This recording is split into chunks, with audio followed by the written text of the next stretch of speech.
Boa noite, queridos. Que bom mais uma vez nós podermos estar juntos para poder fazer o nosso último episódio. Conte-me sua história. E hoje, como prometido, estaremos conversando um pouquinho com o nosso pastor, conhecido aqui da Igreja de Batista Esperança, dos jovens principalmente, homem de Deus, servo do Senhor, assim como todos os outros que por aqui passaram. Nós tivemos a oportunidade de conhecer um pouquinho da vida de cada um, poder estar ali com eles, né, aprendendo um pouco mais, conhecendo um pouco mais da sua história.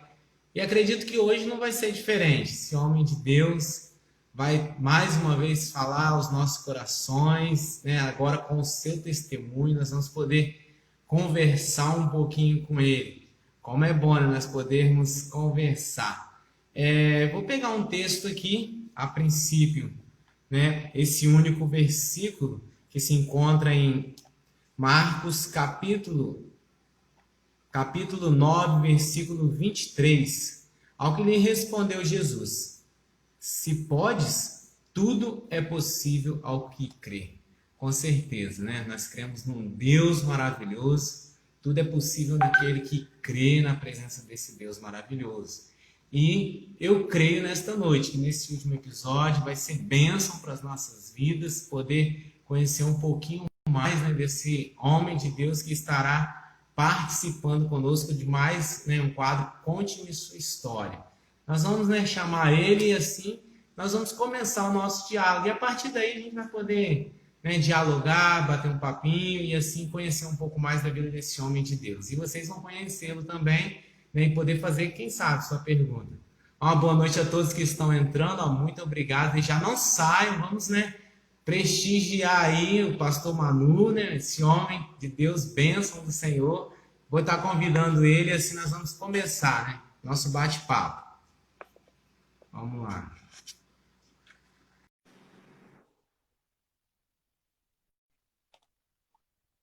Angel tá entrando, ó, mais algumas pessoas aí. O pastorzão aí, ó, Célia. Boa noite, pastor. Boa noite, meu querido. Tá me ouvindo? Estou ouvindo. Ah, então tá bom demais. Ó, como prometido, nós falamos, assim a gente conseguir, semana que vem o pastor Manu vai estar com a gente e nós vamos conhecer um pouquinho da história do pastor Manu, né? Nós tivemos, né, já conhecemos um pouco, na realidade, o senhor que já teve, né, a oportunidade, nós tivemos o privilégio também de estar com o senhor em dois retiros, né? E agora a gente pode conhecer um pouquinho. Talvez o que nós não conversamos lá, a gente pode tentar descobrir aqui, né, pastor? Vamos ver, né? Ai, ai. Ó, desde já as pessoas que estão entrando, um grande abraço, tá? Compartilha aí a live para que mais pessoas possam ser edificadas, né? Eu creio que o pastor Manu vai estar contando algumas coisas aí pra gente a respeito da sua vida aí, do seu ministério e vai nos abençoar muito. E pastor, né, já vamos direto ao ponto. Pastor, eu tenho visto uma coisa. 40 minutos, 45 minutos passa muito rápido. Não dá nem tempo de gente fazer nossas perguntas. Quanto mais, assim, bater um papo legal. Mas, vamos lá. A primeira coisa, gostaria que o senhor se apresentasse. Talvez tenha alguém na live que ainda não o conhece, né? Porventura, acredito que não, mas possa haver alguém que possa não conhecê-lo, mas, né, eu queria que o senhor se apresentasse. Bom, eu sou Manu Mesa Barba e nasci em Porciúncula, estado do Rio de Janeiro. Fui criado em Tombos, Minas Gerais, passando por Itaperuna e depois fui para São Paulo. No final da minha infância, início da minha adolescência, morei com meu pai em Dois Córregos, interior de São Paulo, perto de Bauru. Depois, voltei a morar com minha mãe em Volta Redonda, no Rio de Janeiro, onde eu fiquei até os 17 anos. E aí saí de lá para ir para São Paulo, capital, por causa do skate. Eu andava de skate, competia, em nível amador, mas acreditei que indo para São Paulo poderia me tornar profissional. E aí fui com 17 anos, uma mochila nas costas e uma mixaria no bolso, e fiquei 4 anos em São Paulo. Fiquei em 99, 2000, 2001, 2002, eu fiquei indo e voltando, e minha mãe não estava muito bem de saúde, então eu voltei a morar em Volta Redonda, perto dela, no mesmo prédio que ela. Foi aí então que eu reencontrei a minha esposa, pois ela era vizinha de um primo meu, eu conheci ela na infância, mas nem lembrava mais dela. E aí nos reencontramos e aí casamos. Depois eu vim para Guarapari. Fiquei 10 anos em Guarapari e estou há 5 anos em Vila Velha. Basicamente, essa é a minha trajetória e essa aí é a minha vida. Eu, em Guarapari, eu converti em Volta Redonda com 16 anos, batizei com 17, tinha acabado de fazer 17 anos, dia 21 de maio de 99, batizei dia 23 de maio de 99, na Igreja Batista Central de Volta Redonda, pastor Nilson de Márzio. E depois eu fui para São Paulo e frequentei por proximidade a IBAB, porque eu morava na Barra Funda, mas não era a IBAB, não era... Era o pastor Ed René, mas não era o Ed René de hoje em dia. Né? Era um outro contexto, era um outro momento, e eu aprendi muito ali, foi uma bênção para mim, principalmente para quebrar alguns paradigmas que eu tinha. E depois voltei para Volta Redonda, voltei a congregar lá na Central, e depois vim para Guarapari, e aí fui congregar na Igreja Batista em Meaípe.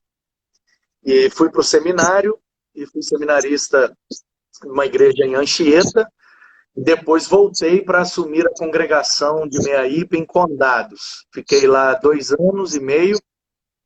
Depois fui para a PIB de Guarapari, fiquei 1 ano. E estou há 5 anos e pouco aqui em Guaranhuns, Vila Velha.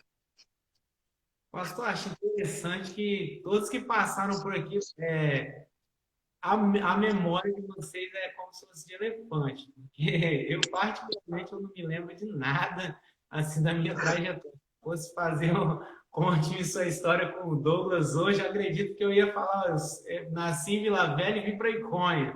Somente isso. E o ano de casado que não pode esquecer, senão aí dá confusão. Mas fora isso, eu não lembro de mais nada. Eu acho interessante como vocês lembram datas, né? Lembra época e assim vai. Acho bem interessante isso. Como que eu não consigo? Minha memória é muito curta para isso. Mas, Eu acho que a pastor, gente lembra porque, em primeiro lugar, a gente lembra porque é a nossa história, né? É mais fácil de guardar a nossa história do que a história dos outros. Mas é porque vira e mexe a gente precisa contar algumas histórias, né?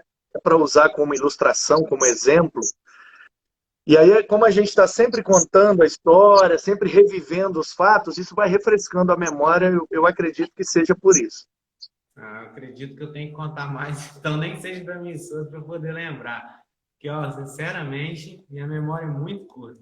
Mas, pastor, e com relação ao ministério pastoral? Aqui não é concílio, né? A gente faz uma pergunta de concílio aqui para todos os pastores e para a pastora que passou por aqui. A gente faz essa pergunta, mas não é concílio, não, pastor. O senhor já é pastor consagrado, graças a Deus por isso. Mas como se deu a chamada do seu ministério? A conversão. Boa pergunta. Boa pergunta. Deixa eu mandar um abraço para o pastor Rafael Abdala, que entrou aí mandando um abraço. Ele é um querido, é um amigo, é um querido. Beijo, Rafa. Bom, a minha história com o Evangelho, e aí você falou de memória, agora então pega essa aí. Ó. Eu converti final do mês de setembro de 1998.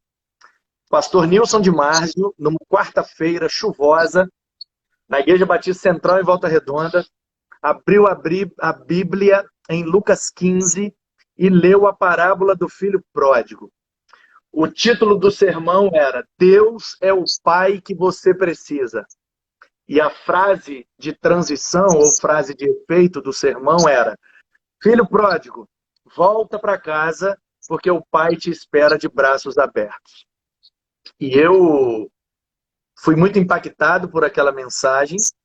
Tive a impressão de que o pastor estava narrando a minha vida, a minha história. E então ele fez um apelo e eu fui à frente naquela quarta-feira à noite, entreguei minha vida a Jesus. E naquela mesma noite, algumas irmãs me levaram para uma salinha e me deram, eu tenho até aqui, eu iria até pegar para te mostrar, mas eu acabei. Deixa eu ver se está aqui. Não, eu acho que está. Eu acho que está lá em cima, junto com as minhas Bíblias. Mas é um Novo Testamento que eu ganhei, chamado O Mais Importante é o Amor. É um Novo Testamento parafraseado pela Junta de Missões Nacionais, que era para distribuir o Novo Testamento para as pessoas. E aí então eu ganhei um daquilo, mas eu não sabia que aquilo era a Bíblia. Eu não sabia que aquilo era o Novo Testamento. É um livrinho da igreja. E eu fui para casa, eu estava bem longe da minha casa. A Igreja Batista Central em Volta Redonda fica na Vila Santa Cecília, uma região central, perto do shopping, perto da CSN. E eu morava, naquela época, eu morava na São João, perto do Monte Castelo, um lugar. Eu precisava de ônibus para ir para casa. E aí fui para o ponto de ônibus, abri aquele livrinho e comecei a ler. E sem saber, eu estava lendo o Novo Testamento. E eu fui gostando das histórias de Jesus e tal, e fez isso, fez aquilo. Aí entrou em Atos, as histórias ali de Pedro, de João, depois de Paulo. E eu fui lendo, cheguei em casa, tomei um banho, ainda estava chorando muito, estava muito emocionado. E acabei, naquela noite, eu me empolguei, eu sou muito noturno, depois que o sol se põe é que eu acordo. Então, eu me empolguei lendo aquele livrinho, que até então para mim era o livrinho da igreja, e aí eu empolguei tanto que eu li aquele livro todo. E aí depois que eu fui me dar conta que eu li o Novo Testamento inteiro na noite que eu me converti. Eu virei à noite, tomei um banho, fiz a barba, dei uma cortada no cabelo, porque eu era skatista, largado, adolescente, né? E aí eu me arrumei, coloquei uniforme, que quase não usava uniforme, peguei o material da escola, que eu quase também não usava, e fui para a escola mais cedo para entrar na primeira aula, que eu quase nunca entrava na primeira aula. E aí, rapaz, o porteiro, o segurança lá da escola até assustou comigo, que eu estava irreconhecível, eu estava limpinho, de banho tomado, com uniforme, com caderno na mão, com lápis, caneta, borracha.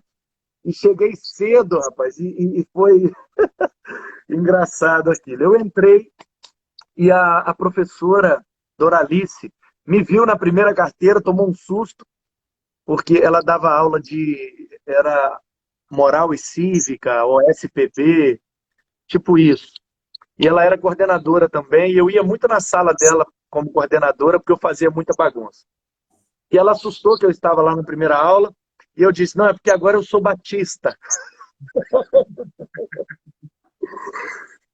E aí, rapaz, essa professora, eu acabei esquecendo, o dia hoje foi muito cheio, mas eu tenho aqui ainda a Bíblia. Onde está? Não, tá, deve estar lá em cima. Eu tenho ainda a Bíblia que ela me deu de presente com uma dedicatória. Em 3 de novembro de 98. Ela fez uma dedicatória porque a minha conversão impactou muito a vida dela. Porque eu era muito bagunceiro, muito problemático. E ela ficou muito impactada com a minha transformação, assim, né? Com a minha mudança repentina de comportamento. E isso impactou tanto a vida dela que no futuro, depois eu acabei encontrando ela e eu já era pastor e ela contou para mim, para minha sogra, num supermercado em Volta Redonda, que ela viveu uma crise muito forte no casamento dela e ela acabou convertendo. na igreja presbiteriana da Voldac, lá em Volta Redonda. E Deus salvou o casamento dela, transformou. E ela com o marido eram líderes de casais da igreja onde eles frequentavam. E ela disse que o que fez ela entrar na igreja a primeira vez é porque se Deus mudou aquele menino, que era o diabo loiro, então ele pode transformar a minha vida, meu marido, meu casamento e tal. E foi um testemunho muito legal. Então, assim, desde o início da minha conversão, eu pulei muito de cabeça, assim, eu fui muito intenso na minha conversão. E eu comecei a levar, um amigo que me levou para a igreja, ele era convertido há pouquíssimo tempo. E eu converti na quarta-feira, na quinta-feira, na hora do intervalo, eu já convidei um amigo meu de sala para ir comigo na igreja domingo, Dimitri. E no domingo seguinte, o Dimitri já foi na igreja comigo e converteu também. Então, era uma coisa assim muito frenética. E em curto espaço de tempo, nós éramos dezenas. Skatistas, roqueiros, e gente do reggae, do rock, do rap, do skate, da bike. E a galera underground de Volta Redonda, a gente começou a ganhar todo mundo para Jesus. Foi um negócio impressionante. E aí veio um missionário pregar lá na igreja. Ele era missionário na Europa.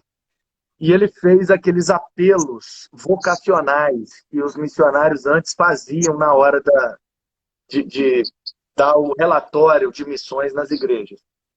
E aí ele chamou quem se sentia chamado por Deus para fazer a obra de Deus e tal e tal. E eu fui, naquele culto, eu fui à frente e senti claramente que Deus estava me chamando. A campanha de missões mundiais é feita em março. Portanto, eu não era nem batizado ainda, porque eu batizei em maio. Porque eu converti em setembro e teve um batismo no culto da virada. Mas eu faltei, na semana do Natal, eu faltei a penúltima aula da classe de batismo. E o meu pastor, Nilson de Mars, que já é falecido, e eu tenho extremo respeito e consideração por ele, e eu tenho ali, ó, vou mostrar para vocês. Eu tenho aqui no gabinete uma foto, eu guardo aqui o meu... É porque está bem alto, senão eu pegaria até a Bíblia ali para vocês verem. Mas olha só o meu batismo. Eu guardo com muito carinho. Ó. Tá vendo? Aham. Igreja Batista Central de Volta Redonda. Pastor Nilson de Márcio me batizando aí. Ó. Eu só um menininho, magrinho, cabelinho loiro, 17 anos. E eu fui batizado por ele em maio. Então, ele não batizava se você faltasse uma aula da classe batista, você não podia batizar.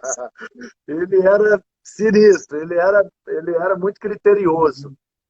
A revista que nós estudávamos na classe de batismo era ele que tinha escrito. Chamava Lições a Novos Convertidos. E eram, se eu não me engano, 12 lições para 3 meses. De 3 em 3 meses ele fazia batismo. Então tinha um na virada, depois tinha um em março, depois tinha um em junho e assim sucessivamente. Então, na verdade, foi dia 23 de maio, esse de junho ficou para final de maio. Então, eu ia batizar no final do ano, mas eu faltei por causa do Natal, tive que viajar com a minha família para passar o Natal na casa da minha avó. E aí faltei uma aula e falei com ele que eu fui obrigado a ir com a minha mãe, lá, e ele não tinha conversa, faltou no batismo. Então, eu fui batizado no ano seguinte, e aí, em maio. Então, em março, teve esse culto missionário lá na igreja. E eu lembro que o missionário fez um apelo e eu senti, assim, claramente que eu iria fazer algo específico na obra de Deus. Mas eu não imaginava que eu seria pastor, não imaginava que eu seria pastor presidente de uma igreja, que eu seria presidente dos pastores do estado onde eu estivesse. Eu jamais imaginei essas coisas.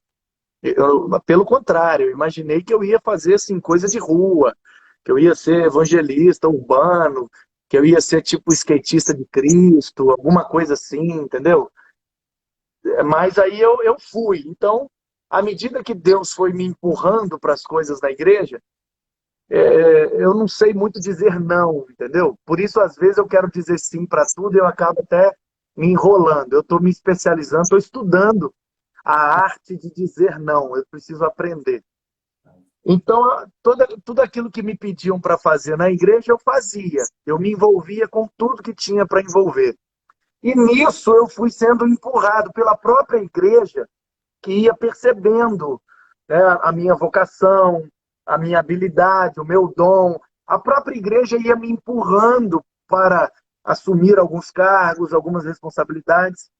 E como eu era muito intenso, muito dado, muito entregue ao evangelho, à igreja, ao reino, então eu estava disposto a tudo. E nesse movimento eu acabei sendo empurrado para fazer as coisas na igreja, para dar aula de EBD, para liderar adolescentes, jovens. E isso foi me empurrando até que me jogou para o seminário, e me jogou para o ministério pastoral, e me jogou para uma igreja, e me jogou na presidência da ordem. Eu sou muito assim, sabe? Eu vou sentindo Deus movendo e vou deixando Ele me empurrar. Não gosto muito de arquitetar, de planejar, ou de ficar, sabe, sei lá, tentando dar uma forcinha para Deus, sabe? Eu gosto de deixar acontecer naturalmente. Mas como eu sou muito intenso, acontece naturalmente, mas também acontece muito rápido. Então é mais ou menos isso, a vocação. Mas naquele culto, se eu pudesse dizer assim, um momento em que eu me senti especificamente chamado por Deus, foi naquele culto missionário. Março de 99, em Volta Redonda.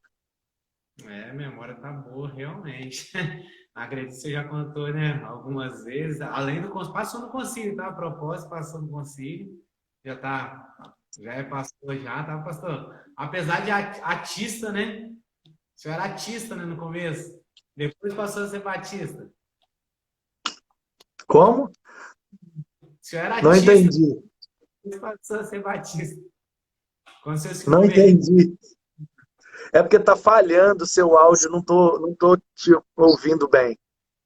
Não, tava brincando com o senhor, porque o senhor falou no começo da aula lá que o senhor era atista, ao invés de batista. Na conversão lá da professora lá. Tá me ouvindo? Eu era o quê? Eu não entendi. Atista, não? Atista? Não foi isso que você Não, falou, não? Batista, Batista. Atista, né? Falei para ela que agora eu sou Batista. Atista. Eu também, então, É, deve ter picotado o áudio aí. deve ser. Mas, pastor, agora, além de pastor, tá me ouvindo, né? Sim. Além de pastor, hoje o senhor é presidente da Ordem dos Pastores. Né? Como que o senhor, qual a maior dificuldade, né, com relação ao ministério? O que o senhor acha de, né, qual é o maior obstáculo que acredito que o senhor, como pastor, e outros pastores possam estar enfrentando com relação ao ministério? Rapaz, são muitas dificuldades. O ministério é um negócio, o ministério pastoral é um campo minado. São muitas dificuldades e muitos desafios.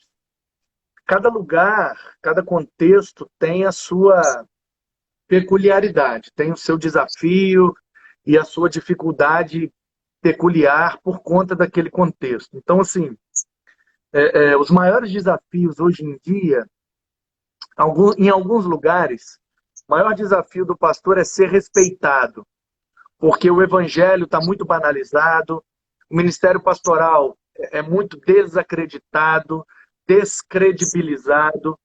Então, em alguns contextos, a maior dificuldade para um pastor é ser respeitado na sociedade, na comunidade onde ele está inserido, por conta desse descrédito que vem sido gerado com igrejas e pastores nos últimos tempos. Esses escândalos, um monte de charlatões, aproveitadores, e aí acaba que a gente é colocado no mesmo balaio de todo mundo, e aí é complicado. Então, em alguns contextos, o mais difícil é ter o respeito da comunidade, da sociedade e até mesmo da igreja, porque o conhecimento está agora à disposição de todos. Está todo mundo com o Google na mão, está todo mundo com acesso ao conhecimento, às respostas. Então, enquanto um pastor está pregando, a pessoa está lá no banco ouvindo com o telefone na mão e pode estar simultaneamente, ao ouvir o sermão, pesquisando na internet se o que o pastor está falando de fato confere, se realmente é verdade, se realmente está certo. Então, essa situação em que nós nos encontramos, onde o conhecimento e os fatos e as informações estão à disposição de todos, então fica muito difícil, em alguns contextos, do pastor ser respeitado. As pessoas meio que transcendem sabe, confundem. E é bem verdade que nós não somos os ungidos de Deus. E se alguém fizer alguma coisa contra nós, ou se alguém nos questionar ou nos atrapalhar, isso vai de fato gerar uma maldição na vida da pessoa. Deus vai pesar a mão. Não, não é isso. Mas também compreender isso não significa que a gente pode e que a gente tem liberdade de desrespeitar os pastores. Então, assim, o Gustavo perguntou aí, o Gustavo foi meu aluno no CETEBS, o que o pastor pode fazer para conquistar o respeito de uma nova comunidade? Essa pergunta é excelente. E o que o pastor pode fazer é demonstrar para aquela comunidade, aquele bairro ou aquela cidade, que ele é um homem sério, que ele é um homem de caráter. Então, assim, não comprar fiado, ter palavra, ser benquisto no bairro, ser solícito, proativo, ajudar o bairro nas suas necessidades, sabe? Ir ganhando a confiança. Comprar na padaria, pagar com dinheiro, comprar no supermercado, pagar com o cartão, sabe? Não dar cheque, não anotar fiado, sabe? Coisas que podem tirar o crédito do pastor. Ele pode se apertar, aí fica com cheque sem fundo, aí fica devendo na mercearia, aí daqui a pouco o dono da mercearia fala com outro, que fala com outro, que fala com outro, aí daqui a pouco espalha no bairro a notícia de que o pastor não é um bom pagador, entendeu? Esse tipo de coisa, assim, o pastor deve evitar. Conversar com mulheres estando sozinho, entendeu?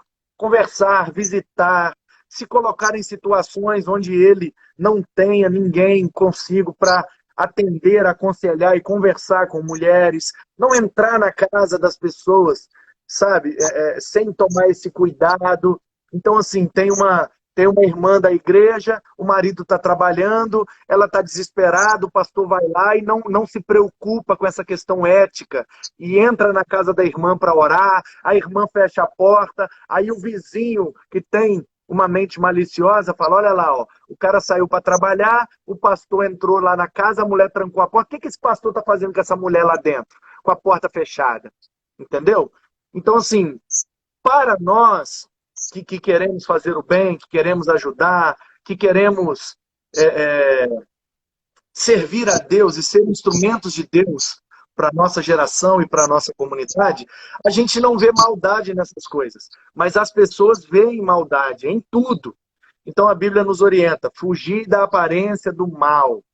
Então o pastor deve fugir da aparência do mal em todo o tempo, em todos os momentos. Não ficar brigando com o vizinho, não ficar arrumando contenda com o comerciante, não ficar metido a justiceiro de que vai fazer as coisas para salvar o mundo, salvar o bairro, e se indispondo com as pessoas, não entrar em campanha política, não entrar em disputas de poder na comunidade, se envolver com associação de moradores, partido político, etc, etc. Sabe, o pastor tem que ser aquele cara neutro, disponível para todos, proativo, sempre querendo ajudar, sempre disponível e sempre ajudando, com ação social. A melhor maneira do cara ganhar credibilidade numa comunidade é fazendo ação social, entregando cesta básica, desenvolvendo um projeto social na igreja, ajudando pessoas, e isso vai melhorar e vai contribuir para isso. Então, assim, além desse desafio da falta de respeito, temos o desafio das igrejas que se tornam independentes e querem ser igreja do seu jeito, à sua maneira. É lógico que a gente não quer estabelecer um modelo padrão para que todas as igrejas se amoldem. Cada lugar é um lugar, cada contexto é um contexto. e é ótimo que a gente possa ser igreja de um jeito que atenda à comunidade onde a igreja está inserida. Mas, às vezes, as igrejas querem caminhar sozinhas, não querem ser orientadas, não querem ser conduzidas pela denominação ou por seja lá quem estiver acima deles. E aí eles ficam agindo muitas vezes na carnalidade, querendo levar as coisas para um lado que a Bíblia nunca orientou, e colocam os pastores em dificuldade, e o isolamento, tanto de pastores quanto de igrejas, tem sido também muito prejudicial nos nossos dias. Eu acho que essas são as duas maiores dificuldades desse tempo. É a falta de crédito do ministério pastoral e o isolamento de alguns pastores e também de algumas igrejas, umas carreiras solos que são criadas e vai distanciando, e aí quando precisa de ajuda, a distância tá tão grande que já não dá tempo mais de ajudar. Eu penso que é isso. Se a gente andar unido, se a gente andar mais coeso, vai ficar mais fácil para todos os pastores e também para todas as igrejas. Claro, falando na perspectiva da denominação batista, né? Claro. E, pastor, realmente é algo que, né, o senhor trouxe para nós. Alguns pastores aqui também colocaram dentro da situação a questão dessas mudanças, né? E o senhor já até acrescentou, né, aí colocando, entrou dentro do tema, né, com relação a essas mudanças, porque é muita coisa diferente, nós estamos vivendo muita novidade, né? Um novo modelo de ser igreja, a igreja agora é fora da igreja, no sentido de que fiquem mais em casa, né? Por isso que as mídias até estão sendo bem utilizadas, né, para isso. Eu tenho algumas lives do senhor tem até acompanhado também, e realmente isso também o senhor está tendo dificuldade com relação a isso aí na igreja, ou como está sendo, pastor? Olha, particularmente aqui na Igreja Batista Guaranhões, aliás, alguém acabou de entrar aí no perfil da Igreja IB Guaranhões, essa pombinha aí, é o perfil da nossa igreja. Aqui nós já tínhamos essa dinâmica. Nós já éramos uma igreja muito online, uma igreja muito midiática, uma igreja muito, sabe, dando muita publicidade a tudo que a gente faz e desenvolve aqui. Porque a gente sempre viu nessa ferramenta um potencial muito grande, que infelizmente a maioria das igrejas e dos pastores só foram se atentar para isso por conta da pandemia. Mas aqui em Guaranhões já há mais de 4 anos que a gente vem desenvolvendo canal no YouTube, perfil no Instagram, e página no Facebook, transmissão de culto online, gravação das mensagens, gravação de vídeos, fazendo lives, fazendo ao vivo. Isso tudo a gente já fazia. Mais de 4 anos atrás, a gente veio desenvolvendo. No início, nós fomos até alvo de muito preconceito. Eu, principalmente, fui alvo de preconceito. Todo mundo me taxava como um pastor midiático, um pastor que quer aparecer, um pastor que quer ficar famoso, isso e aquilo. E aí o tempo passou e eu estou aqui, sentado na mesma cadeira, falando as mesmas coisas, usando as mesmas ferramentas.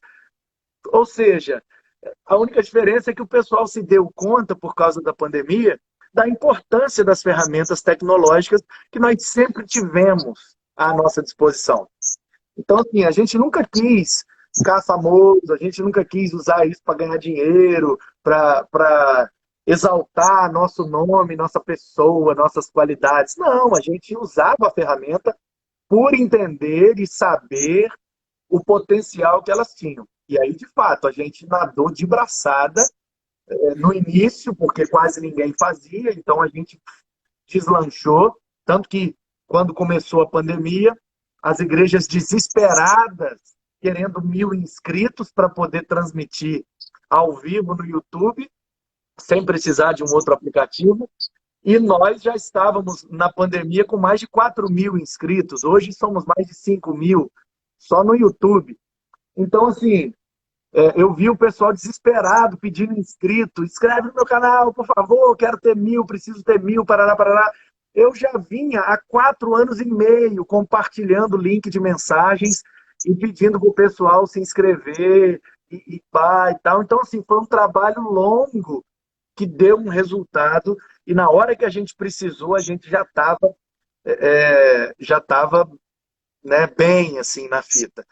E aí todo mundo teve que correr atrás para fazer alguma coisa, para investir, comprar equipamentos, aprender a fazer. O povo quebrou a cabeça aí uns 3 ou 4 meses. Agora que tá fluindo. Mas no início, meu telefone não parava de tocar. Todo mundo perguntando, pedindo dica, conselho, como é que faz, qual é a marca da câmera, qual é o modelo, como é que é isso, como é que é aquilo. E a gente ajudou muita gente. A gente ajudou, a gente deu conselho, a gente fez tutorial, a gente fez de tudo.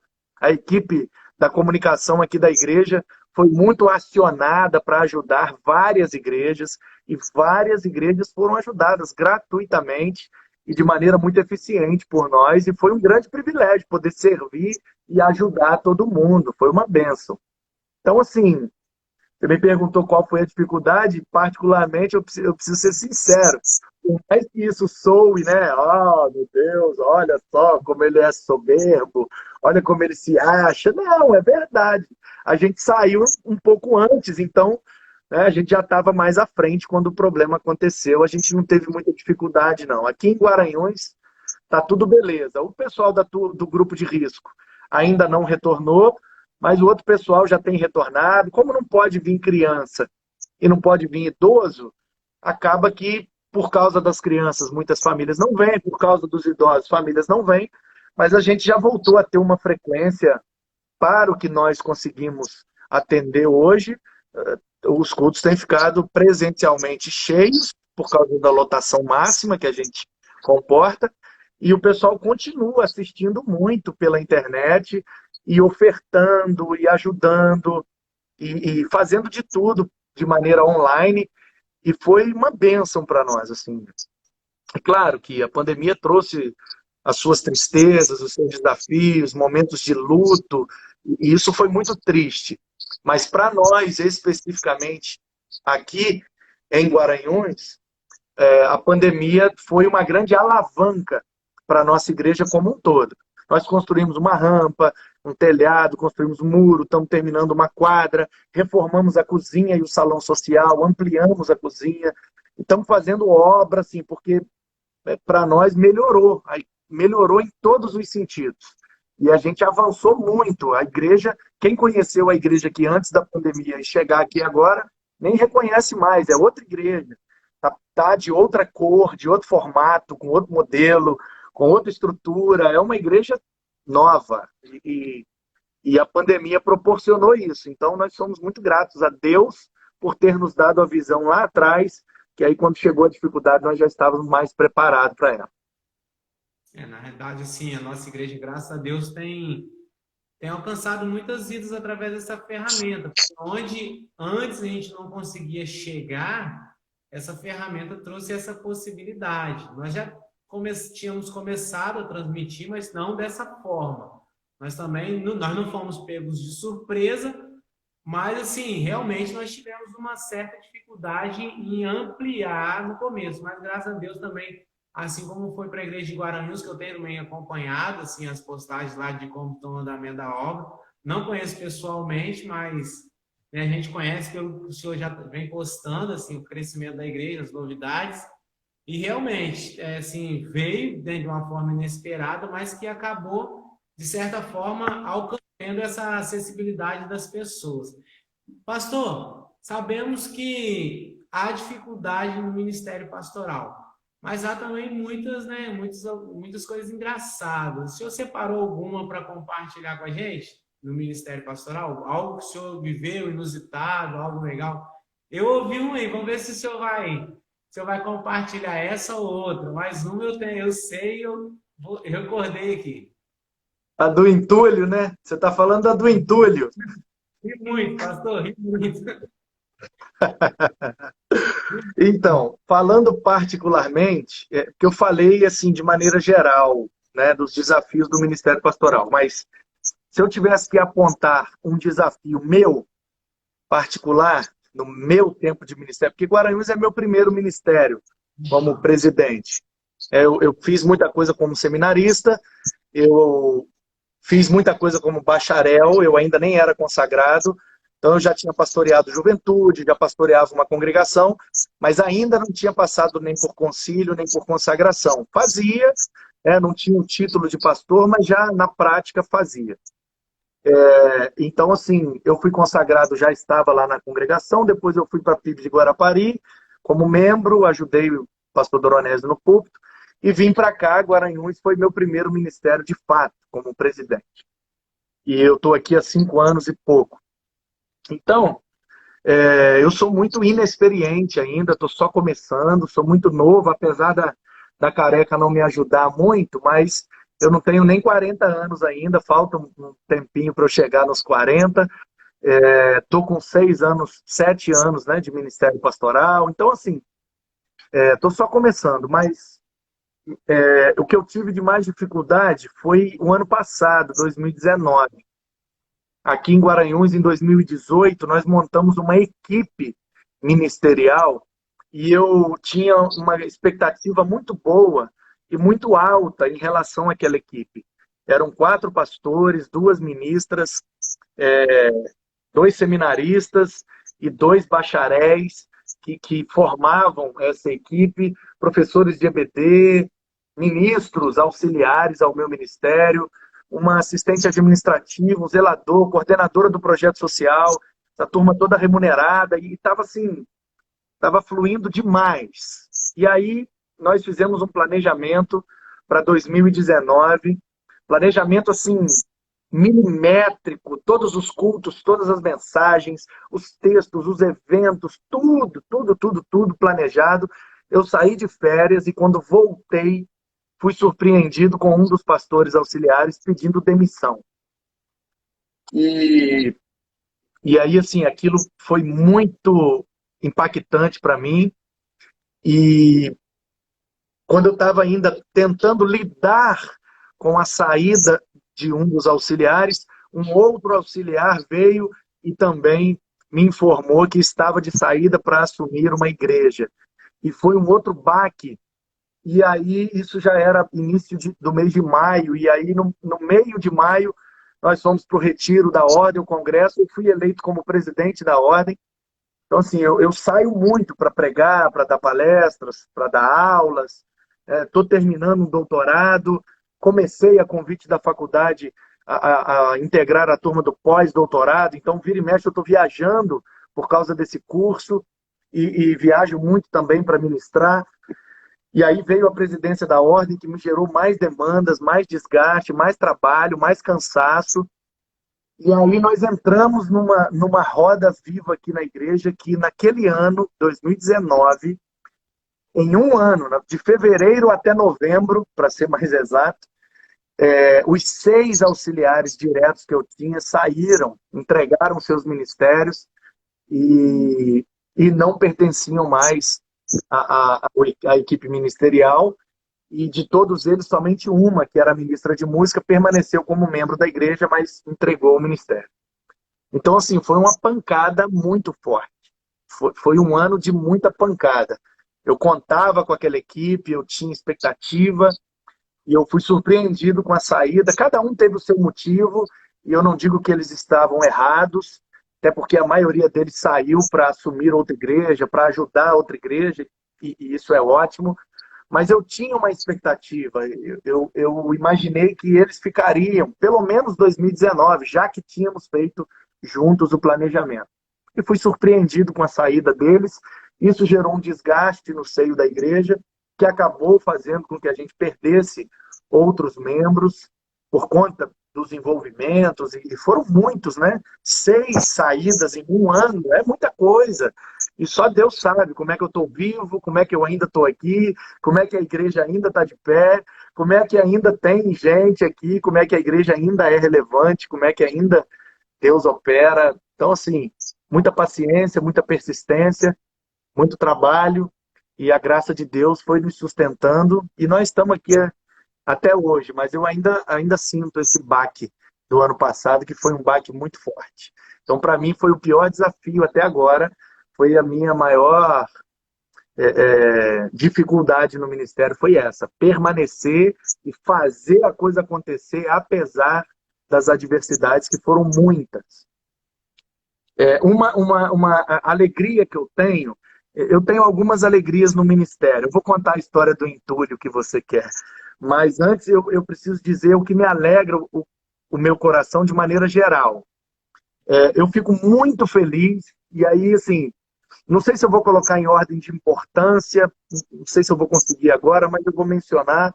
Não necessariamente uma é mais importante que a outra, mas eu acho que o que me deixa mais feliz no ministério, eu acho que essa é a mais importante mesmo, para mim, é batizar pessoas. Eu acho que nada deixa o meu coração mais alegre como pastor do que batizar pessoas. Isso, para mim, é uma grande alegria. Tanto que aqui a gente tem 2, às vezes tem até 3 batismos por ano, porque eu gosto muito de batizar. E se tem uma meia dúzia, eu já preparo uma classe e tal, e já jogo dentro d'água mesmo, e pronto.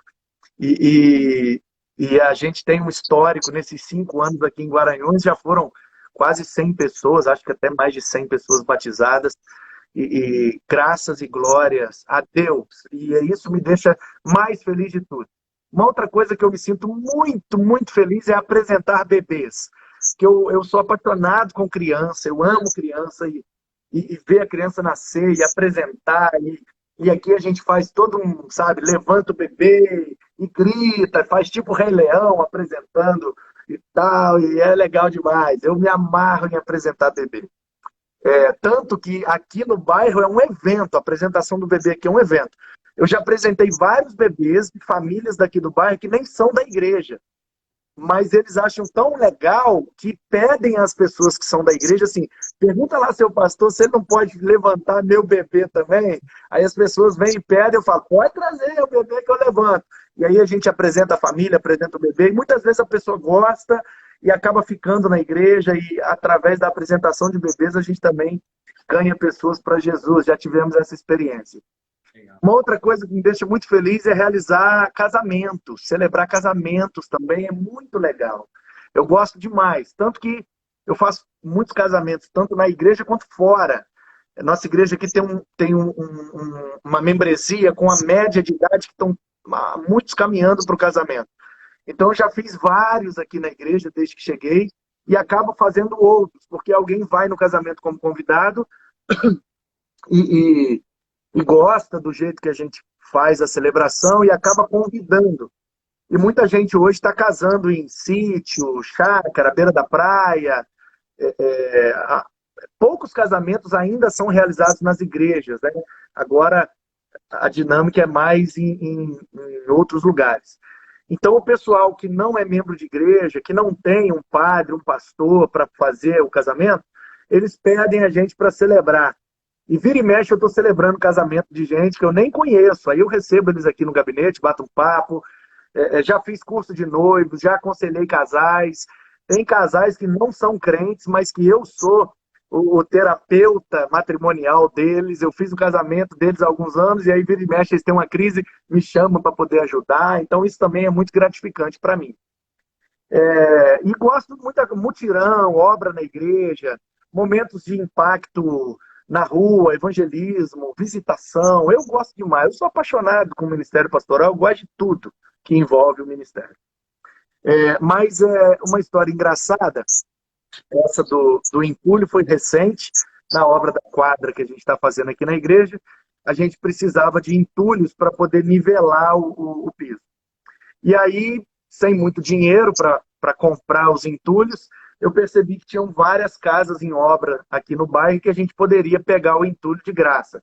Então peguei os meninos com carrinhos de mão e pás e a gente foi rodando as casas aqui em volta da igreja e pedindo entulho para o pessoal. Numa dessas casas, o rapaz falou, mas para que vocês querem esse entulho? Falei, que a gente está fazendo uma obra ali na Igreja Batista, uma quadra. Só que eu estava todo sujo de obra, de mutirão, já tinha virado massa, já tinha feito um monte de coisa. E aí o cara achou que eu era um servente de pedreiro, ou pedreiro, alguma coisa assim, né? E aí ele falou, rapaz, mas na Igreja Batista, a igreja não tem dinheiro não, cara. Coisa que mais dá dinheiro hoje em dia é a igreja. Esse pastor tá extorquindo você, rapaz, tá te botando para carregar entulho aí de graça. Manda ele comprar um caminhão de entulho, rapaz, tal e tal. Eu falei, não, é porque é a Igreja Batista, né? não é dessas igrejas aí que tem muito dinheiro, uma igreja mais simples e tal, e a gente está fazendo para ajudar. E aí ele falou, que nada, rapaz, como é que não tem dinheiro? A igreja tem dinheiro, o pastor lá não tem um carrão do ano. Fala para ele trocar o carrão dele nesse carrinho aí, ó, que a igreja vai ter dinheiro rapidinho. Fala para ele vender o carro dele e comprar o entulho para a igreja, rapaz. Esses pastores só querem vida boa e tal, fica tomando dinheiro do povo. Aí ele sentou o pau, né? É o primeiro ponto que eu falei, que para os pastores é difícil ter o respeito na comunidade. E aí, rapaz, eu deixei ele falar, e ele falou, meteu bambu no ministério pastoral. Quando ele terminou de falar, eu limpei a mão, estiquei a mão para ele, falei, muito prazer, pastor Manu Mesa Barba, eu sou o pastor da igreja e eu estou aqui carregando o entulho. Muito obrigado pelo entulho, Deus te abençoe. Virei as costas e fui embora. Rapaz, o cara ficou doido, bicho. O cara não sabia onde é que enfiava a cara, ficou todo sem graça, todo sem jeito. E aí eu vim embora rindo, cheguei aqui na igreja, os meninos que estavam comigo também riram. Foi uma bagunça, uma festa. Aí no dia seguinte, eu vim para a igreja cedo. Quando eu estava indo para casa para almoçar, passei lá na porta da casa dele, ele estava lá, ele me chamou, ô, faz favor e tal, vem aqui. Aí eu fui lá, ele falou, rapaz, eu queria te pedir desculpa pelo que eu falei ontem. Foi uma palavra muito infeliz da minha parte e tal. Quis fazer uma brincadeira, mas acabei me excedendo. Você me desculpa, tá? Me perdoa. Falei, não, rapaz, tá tranquilo. É só você fazer uma visita lá no domingo e tá tudo certo. Brincadeira, né, pastor? Ai, ai, ai. Eu vi muito, pastor. Ouvi o senhor contando, eu ri muito. Que realmente foi bem inusitado esse fato aí. Pastorzão, e para a gente caminhar para um final, né, qual o texto bíblico que é? Eu creio que o senhor tem vários textos bíblicos que falam o seu coração, mas um texto bíblico que fala o seu coração, que o senhor consiga fazer uma aplicação para aqueles que estão nos assistindo e para aqueles que ainda irão nos assistir. Um texto que fala para o senhor. Então, Douglas, assim, cara, eu gosto da Bíblia como um todo. E, inclusive, eu sou militante de que a gente deve pregar todos os textos da Bíblia. Principalmente os pastores, não podem ter textos preferidos, passagens preferidas, porque senão a gente fica pregando sempre os mesmos textos, sempre a mesma coisa e tal, e tal. E a Bíblia é tão recheada de textos preciosos, mas às vezes dá mais trabalho, né, para estudar e tal. Então, o pessoal vai naqueles mais conhecidos. Então, assim, eu sou um militante dessa área, sabe? De vez em quando eu até prego sem escolher o texto. Eu deixo o pessoal escolher o texto para mim. Eu peço para falar em números de forma aleatória. E se escolher um ou dois é o Antigo ou Novo Testamento. Dependendo do número que escolher é o livro que eu vou pregar. Dependendo do número que escolher é o capítulo que eu vou pregar. Como se fosse sorteando mesmo. Pode escolher qualquer lugar da Bíblia aí. Eu vou abrir, vou ler, vou explicar e vou aplicar. Ai, como ele se acha, ele é soberbo, ele acha que ele é melhor do que todo mundo, ele prega qualquer lugar da Bíblia. Meu querido, eu sou pastor, eu vivo disso, a Bíblia é minha ferramenta de trabalho. Se eu não dominar bem a Bíblia, eu vou fazer o que da vida? Eu vou vender banana na feira, então, poxa. Um pastor que está preparado a pregar em qualquer lugar da Bíblia, não é soberbo, isso é o básico, meu querido, é o básico. Então, veja bem, eu sou um defensor dessa filosofia, de que a Bíblia toda, para o homem todo, a todos os seres humanos. Então, por conta disso, eu não sou muito de ter textos preferidos. Então, é meio que de época. Tem época que eu estou mais garrado com um, tem época que eu garro mais com o outro, é de época. Um que tem garrado ultimamente, para mim, é 1 Coríntios 15, 58. Portanto, meus amados irmãos, sejam firmes, constantes e sempre abundantes na obra do Senhor, porque no Senhor o vosso trabalho não é vão. Um outro também que agarrou na minha cabeça esses dias é 2 Coríntios 6,16b. Porque vós sois santuário do Deus vivo. Que comunhão há entre o templo de Deus e os ídolos, porque vós sois santuário do Deus vivo. São textos muito ricos, que eu já preguei os dois de maneira textual, onde o próprio versículo me dá os tópicos e as aplicações da mensagem. Então, assim, falando sobre 1 Coríntios 15, 58, eu vejo aí 7 coisas que são muito importantes para a vida cristã. Amados irmãos, sejam firmes, constantes e abundantes na obra do Senhor. 7 coisas. Amor, precisamos ser amados. Amados e amorosos. Sem amor não tem como fazer a obra de Deus. Irmãos, temos que ser fraternos, viver como família, de fato. Temos que ser firmes, constantes e abundantes. Temos que ter firmeza, constância e abundância. Firmeza é fazer o que é certo. Constância é fazer sempre. Abundância é fazer mais do que o necessário. Na obra, precisamos trabalhar, produzir, fazer as coisas. Se mexer, criar, inventar e fazer algo. Tem que trabalhar. Deus abençoa o trabalho. Se não trabalhar, aí é por nossa conta. E por último, a obra é do Senhor. Temos que ter uma vida cristocêntrica. Jesus tem que estar no centro. Tem que ser a nossa maior motivação, nosso maior objetivo, nosso maior modelo, nosso maior exemplo. É porque dele, por meio dele, para ele, todas as coisas, e que assim seja pelos séculos dos séculos. Amém.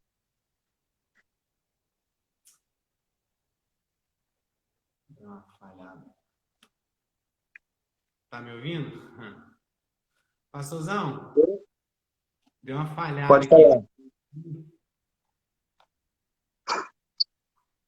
Tava falhando aqui para mim. Tá me ouvindo? Estou ouvindo sim, pode falar. Não, pastor. Realmente, a gente às vezes limita a palavra de Deus em alguns textos, né? E realmente a palavra de Deus tem que ser explanada como um todo. Algo que eu gravei no meu coração, assim, no sentido de aplicação, foi, né, de pregação que eu ouvi do senhor, foi lá na igreja de Aquidauana. Uma vez o senhor pregou sobre genealogia, eu levei os jovens daqui para ir lá, para a gente poder adorar o Senhor lá, e realmente o Senhor falou ao nosso coração através das genealogias. Você até contou, começou com o fato de que o Senhor estava no trajeto, acho que ou o Senhor sofreu um acidente, algo inusitado aconteceu com o Senhor, no trajeto o Senhor presenciou. E da parte dali o Senhor já emendou na genealogia e foi falando cada família ali, foi bacana pra caramba. Eu aprendi através da genealogia, coisa que eu achei que eu não. É difícil realmente prender a nossa atenção. E realmente, então, olhando por esse lado, realmente todos os textos da Bíblia precisam ser explanados e com certeza tem, né, aplicação para nossas vidas. E ao mais, pastor, gostaria muito de agradecer. Né, agradecer a disponibilidade, agradecer por ter participado com a gente, né? Nós fizemos o convite, o senhor participou. Eu louvo a Deus pela vida do senhor, a sua esposa, seu filhão, né? Joga basquete, né? De vez em quando É, eu olho aí no status, ele tá lá. Esses dias eu vi uma foto lá jogando basquete, bacana.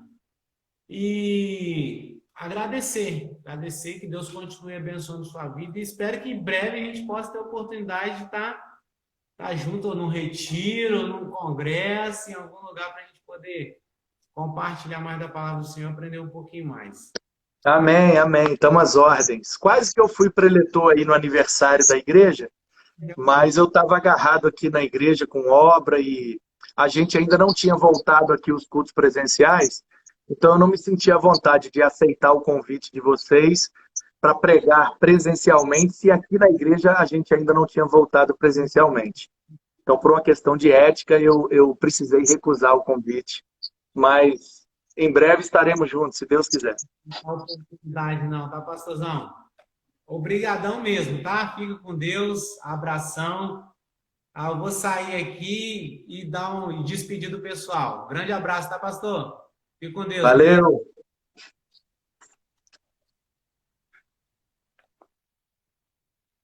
Pessoal, graças a Deus, né? Estamos encerrando essa etapa.